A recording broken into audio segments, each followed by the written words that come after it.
Well, it's great to be saved, isn't it? I love the Christianity that God's given me, and the battles are real because we were in an old crooked world, a world filled with corruption and every kind of evil imaginable. We've got a great God. And one of the sad things about America, you can see I've got my, I'm not sure exactly how to do this, but I've got some pictures here thinking about Memorial Day. And I just wanted to, just thinking about America, I wanted to take a moment or two to mention many who've given their lives around the world, but thinking about our country, and I mentioned this Sunday, our founders, they were not all Christians, as all the people in the Baptist church are not Christians, but they may be attending church, as most of our founders did, but our founders all had such a respect for the Bible, and they had such a respect for the fact that there was a God, and they might refer to him as providence, divine providence, or the heavens do rule, things like that. And they had such a love and respect and admiration for the Word of God, and with that came that divine umbrella on our nation's founding. And it wasn't that we had no difficulties early on in our country. We of course did. We were fighting. People never thought of freedom before. They never thought of the people, by the people, and for the people. They never thought of the government working for the people, which of course all our politicians today they've never thought of that either. We are so close back to European rule pre-1600, where there's lords and serfs and waifs and whatever. Man, we are there. But with all that corruption, we've got a wonderful, blessed peace. And I can tell you what's going on with vaccination mandates, vaccination cards, people who are tying kids and parents together, travel cards, schools, going, not able to go to college, not going to be able to keep your job in some places. The regulations going with this COVID is an act of demonic global impact. And yet for us, you read the book of Revelation, of course there's going to be a global oversight. And yes, it's going to creep around, and it might be a military thing, but it could be something we never even dreamed of. God knows the future. He's going to take care of it. But I wanted to take a minute here, and I was trying to see if I could make this thing play, but I'm not smart enough to do it. I know you can't see it, but with I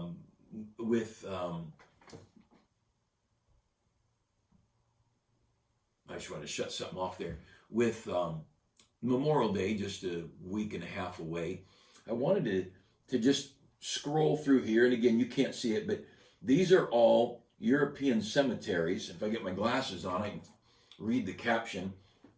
5,000 buried there in Belgium, and 4,400 buried in France. There is Brookwood, England, 500 buried there. 3,800 in Cambridge buried there. 5,500 buried in another place in France. 368 in another place in Belgium, Flanders Field. Florence, Italy, 4,400 buried. Now this just goes on and on. 7,900 buried there in Belgium. Lorraine, France, another 10,489, and 5,000 in Luxembourg, and 14,000 in Argonne. And I don't even know where that is, and there's 14,000. It goes on and on. 8,300 in the Netherlands, 9,300 at Normandy, and 6,000 in another place in France, 800 in another place in France. It goes on and on. And you can see it just goes on and on and on. The idea that America has been greedy, selfish, and all wrapped up in themselves, history defies it. We as a people in America have given our young people completely over to the well-being of the world, and we didn't do it right every time, and there were failures everywhere. There were military failures. There was fighting among our generals. I remember reading one of the stories where Montgomery and Patton were arguing over who was going to go in, and I could be wrong on Montgomery, but I know it was Patton. I believe it was Montgomery, Patton, and I think there's a third general arguing who's going to go into Germany first or something like that, or maybe crossing in to Berlin. And they're arguing, and if I remember the story right, Patton said, "If I don't go in first, I'm taking my tanks and leaving." I mean, who acts like that in the military? And that's just the gist of a book I read years ago. But we're frail. We're frail people. And this idea of blaming everybody because something went wrong and somebody made a bad decision. Man, there's bad decisions every day. What is wrong with us? And who wants to have the world examining them? All I can say is America has given the very best we have for the world and for the safety of the world. I remember the first time I saw an American cemetery was in the Philippines, and that cemetery is enormous. It's not even listed on that. That's a long list, but that's all European cemeteries. But you go to the South Pacific, but the cemetery, the American military cemetery in the Philippines is just, it's just huge, and it's manicured, it's cared for so perfectly. And it may be not just Americans, it may be other countries who died in the South Pacific, and I believe it's an American cemetery, but the thought being, we buried our best everywhere. And I remember the story of someone, one of our generals, being asked at a meeting in France, why at these meetings do we have to speak English? And he responded, so you don't have to speak German. And somebody else saying the only thing we asked of the countries that we defended was enough room to bury our dead. And with Memorial Day, with whatever weaknesses, whatever difficulties, whatever struggles America has, and we've got a wonderful country. We have a great heritage. I'm going to be in First Chronicles here in a minute, in chapter 26 and 27, First Chronicles, but just about our country, and love is based on giving, and the most unloving and evil people are those who take, whether they take shoplifting, or whether they take crooked real estate deals, or they, some of the insider trading in the stock market, whatever it might be. It's when I put my profit and my good above everybody else. That's the opposite of love. And I'm not saying everybody that went overseas in uniform or put on a uniform and didn't get overseas was the perfect Christian or wonderful, loving people. I'm saying their act of selflessness was an act of love. At least in that one little window of their life, they exhibited love. And what a great thing that America has for these many generations reached out around the globe to help other countries. And it's not just military. It's, when there's a tsunami, when there's mudslides, when there's a volcano erupt or whatever, you look at the statistics of who puts the most money and the most blood and sweat and tears, and who puts their doctors overseas. And I just love our country. I don't love what it is today. What our country is today is very near Stalinish and nearing a Hitler type thing. It's coming. And I do not love what our country has become. I believe you could see the demonic powers. Remember Elijah, their city was, the walled city was surrounded by the enemy soldiers, and God, he prayed to God, said, open his eyes about his assistant that was there, because he was worried. The last master, what shall we do?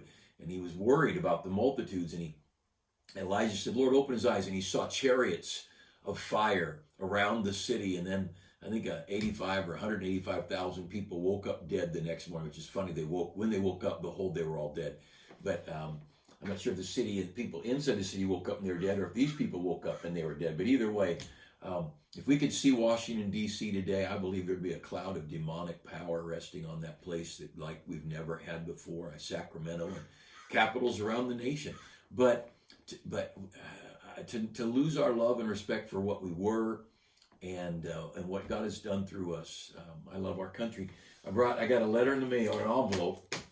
And again, this is little, you can't see it, but I get this letter from a friend of mine, and I only see maybe once a year. He came to hear me preach recently when I was out of town and in another state, and so he sent me this, and this is a picture of one of his sons, the Owens family, one of his sons, and their 11 children, and they are in Guyana, South America. Now, what a neat thing for a pastor of a good church here in America.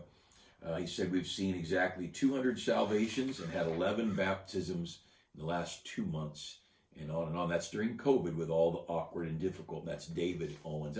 That's a neat letter to get in the mail, a preacher's kid down in Guyana, South America. But there was another letter in there, and this one is, let me get the names right here. This is from Jonathan Owens. This is the brother, and he and his wife, and their 11 children. And they are in Bulgaria. And so you've got one son with 11 kids in Guyana, South America, one son with 11 children in Bulgaria, starting churches. But that's not all. In the envelope was another letter. This is the reject son that only had 5 children. What's wrong with him? But this is from Samuel Owens, and they are in the Republic of Georgia. And he and his family, and tells about their church planting and winning souls. And you want to know what love is? Love is that. Love is packing up and going across the world for the cause of Christ. It's a love for Christ. It's a love for people who don't even know you. In many cases, a love for people that don't even want you there. And that's love. And to love someone who doesn't love you back, that's Christ-like love. This thing of a married couple only staying married and loving when they're both loving, that's crazy. You're not going to always be loving. The love of Christ, husbands, love your wives as Christ also loved the church and gave himself for it. That means a husband's love ought to be totally unconditional. It ought to be a love that says, I love you, even if you treat me bad. And that's how Christ loves us, and that's how the man is to love his wife. Now, the wife's to love her husband as Christ, as the church loves Christ. Well, that's not hard, because the church doesn't love Christ very much. But the church is pretty selfish, is what it is. Not that ladies are selfish, but the visual aid is easier on the women than the men. But all that to say, I love our country. I love our churches who send our money across the world, that we send our children across the world. We send Bibles by the millions around the world and portions of Scripture. We spend millions and millions of dollars to translate the Bible into other languages, and we send gospel tracts and gospel literature around the world. And we support pastors in these other countries around the world. We send money. Our church and churches like ours, we're not unique, and we're not anybody special, but churches around the country send money to people in these countries who are pastors. They're living on $10 and $20 a week, or $10 and $20 a month, and they're trying to make money while they're trying to pastor a church or start churches. And so we send money, and for $50 or $100 a month, a pastor can be supported full time, and he can pastor 3 or 4 or 5 churches at a time. I remember one pastor, a national pastor, I think in India, and he was so excited because he got a bicycle, and he was able to bicycle church to church. So he was able to get around to much more, and his wife would ride in the back of his bicycle. Here's a pastor pastoring several churches. And so on Sunday morning, he'd preach, then he'd ride to his bicycle with his wife in the back of the next church, and he'd preach, then he'd ride with his wife in the back of the bicycle of the next church. And we get the privilege of buying him a bicycle. And better yet, buying him a motorcycle. But I don't know if they can always find gas. But America, we're so blessed. But we have given. And we have love. We've given militarily. We've given medically. We've given with geology research. We've given with all kinds of things. And yes, there's some people who've gone and taken advantage of other countries business-wise and put money into sweatshops or whatever. But that kind of thing was going on already. The world's a mess. The world's a horrible mess. And I just love that our country is given and given. But back to the military things. I wanted to read just a verse. These are verses that most people don't read very carefully, because in Chronicles is a lot of names. They're chronicling certain events and people. But down at the end of chapter 26, he says this, and his brethren, men of valor, were 2,700 chief fathers, whom King David made rulers over the Reubenites, the Gadites, and half the tribe of Manasseh. Now, that was the group that was on the east side of the Jordan River, Reuben, Gad, and half of Manasseh. Reuben, Gad, and half of Manasseh. So that was that group over there. And so these men were called men of valor. You go up a couple verses, chapter 26, verse 30. And of the Hebronites, Hashabiah and his brethren, again, men of valor, 1,700 were officers among them of Israel on this side of Jordan westward in all the business of the Lord. So he sent over some men, some soldiers. These are soldiers now. On the other side of Jordan to organize, to make sure things are in order. Then on this side of Jordan, he brought, he set up men of valor. Again, these are men who are valiant. The word valor comes from the word valiant, or both the other way around. These are people, they're soldiers. They're strong. They were decisive. They were men who risked their lives. They were men who were willing to step up and put it all on the line and maybe die. But they were recorded. And so often here in these verses, you see these. If you go over to chapter 27, now the children of Israel, after their number, to wit the chief fathers of the captains of thousands, he goes on through. And then in verse 2 and 3 of the first course of the first month, and he lists people who are involved and who is involved. Then down at verse 6, he says, this is that Benaiah. There was a Benaiah who got into a position of leadership. This is that Benaiah who was mighty among the 30 and above the 30, and his course was Amzabad, his son, and on and on. But you read elsewhere, you'll find Benaiah was one of David's mighty men. Here he's mentioned he was not only a mighty man of valor militarily, he was a man of management, a man of organization, a man who could oversee. And God penned these words and recorded these men's names and who they are because he wanted Israel to remember their heroes. He wanted Israel to remember the greatness of their heritage. And one of the tragedies of America today in the last 20, 30 years is we are doing our best to erase heroes. America's liberals, not we, but America as a whole, our liberal media, Hollywood, we're trying to just sweep off the scenes anything heroic, anything valiant, anything patriotic. And, there was a day when an Audie Murphy and people like that were heroes on the screen. I mean, recently the movie Lone Survivor, that was made, but it's so rare. And in our school books, our college and high school textbooks, children's books, heroes are being swept away. I remember getting a children's version of the biography of George Patton. Follows Patton from childhood right on up to Taken Germany. And I wanted my boys, I think it was just Josiah got that one. I wanted that to be in the hands of my son. I wanted them to know what heroism was. And the children's version doesn't have the cussing, the adult ones, because Patton did have a mouth. He was the one who sent a prayer, a specially written prayer to all the troops saying, pray this prayer, knowing we needed God if we're going to make this assault. But he's also the one who had a very colorful language. But the point being, we as the people of God should keep lifting up the heroes of America, not just Bible heroes. I think we should keep lifting up patriotic heroes because this country is the hope of freedom in the world. And obviously it's the Bible. God is the one, the author of freedom. But this country has been such a source of freedom in the world.